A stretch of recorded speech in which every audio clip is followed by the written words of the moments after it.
Hi guys, my name is Sasha, welcome to my channel, and today I'm going to be talking about my March wrap-up. Now, I'm only going to be talking about the books I read in March up until Superheroathon, because everyone else is doing that, and I'm going to jump on the bandwagon because more content for you guys, woohoo! Plus, I don't want to mix up all of the different books that I've read and then review it and blah blah blah. So I'm just going to be telling you about the books that I read from March 1st until March 24th, and then you'll hear my Superheroathon wrap up later on. So without further ado, let's get started.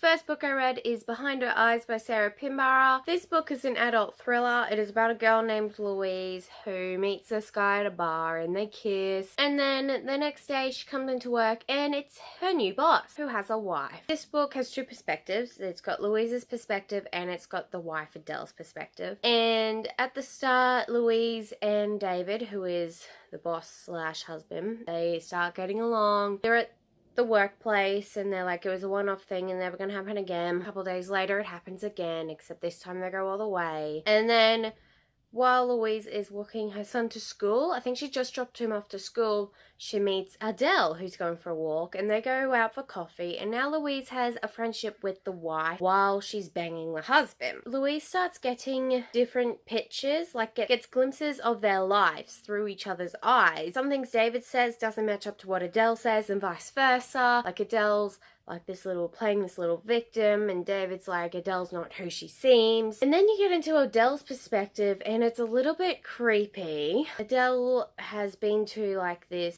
rehab sort of thing, like because she watched her parents die or in this fire or something, I don't know. She had problems sleeping, so she went to this hospital type thing to help her get better. Throughout the book, Adele starts helping Louise to start dream walking, and it's a little bit far-fetched, but it was a really good element to the book. I really enjoyed it. Twist at the end, I did not see coming at all. That was a wild ride. I think I gave this book 4 out of 5 stars. I know, it's so long. I read it throughout February, but didn't actually finish it till March. So long ago. Yeah, I'm gonna say I gave it 4 out of 5 stars. If you've read this, what did you think? Like, don't comment below, don't spoil it for people, but like message me on Instagram because I'd like to know your thoughts as well.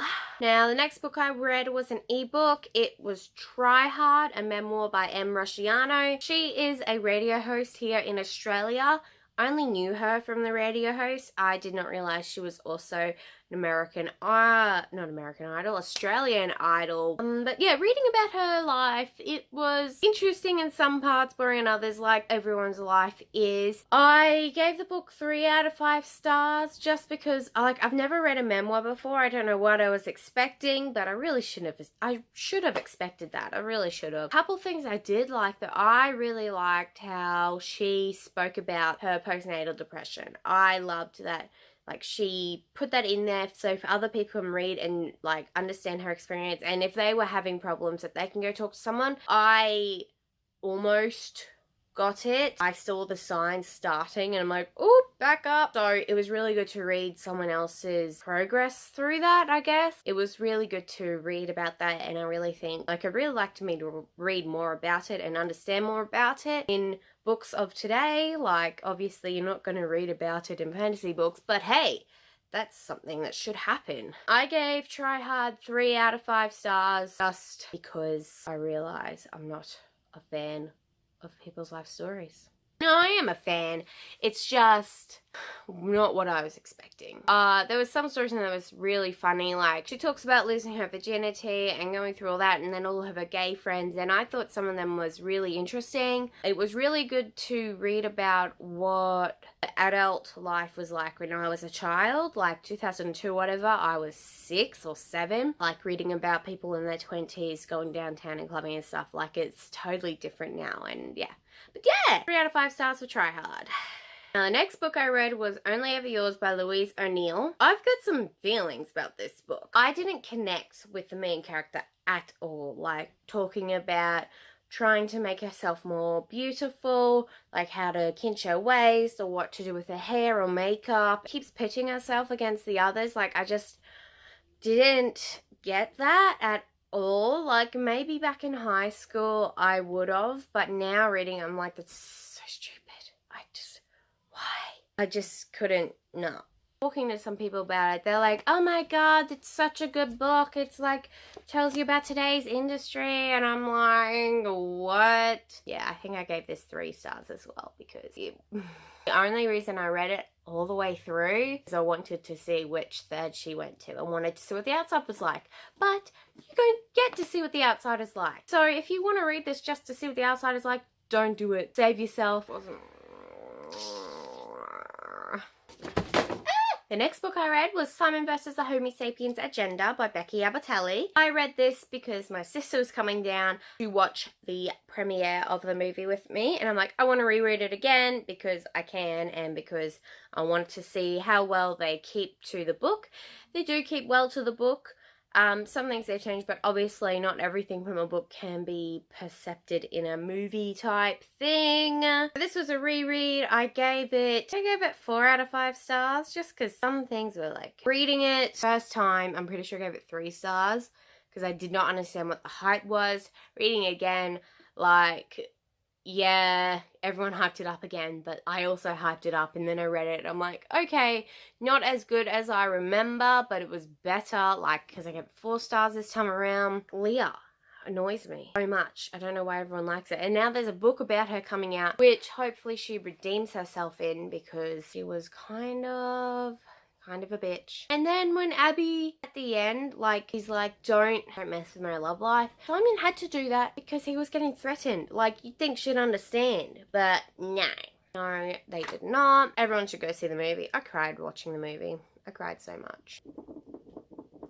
Now, the next book I read was Shadowlands, which is the 3rd book in the Deltora Quest 2nd series. It was the finale for Deltora Quest 2, where Leaf and his friends have to go find the Piran Pipe to try and get rid of the Shadow Lord forever. Shadowlands, it felt really rushed, like, because they went to the 3rd island and then they went to the Shadowlands. I feel like they could have done the 3rd island in one book and then the Shadowlands in another book. This did feel really rushed. It wasn't a really good ending either, like nothing like the first series finale. I only read this because I wanted to read the next series, which is about dragons, and I thought I should probably read this one again. I read them all back in primary school, and I wanted to reread them just so I can read the dragons again, but I'm like, what if I read the dragons and they say stuff and I'm like, what's going on? So I thought I had to reread them all again, but yes. The 3rd book was really rushed, and I'm pretty sure I gave it 3 or 4 stars. I don't actually remember.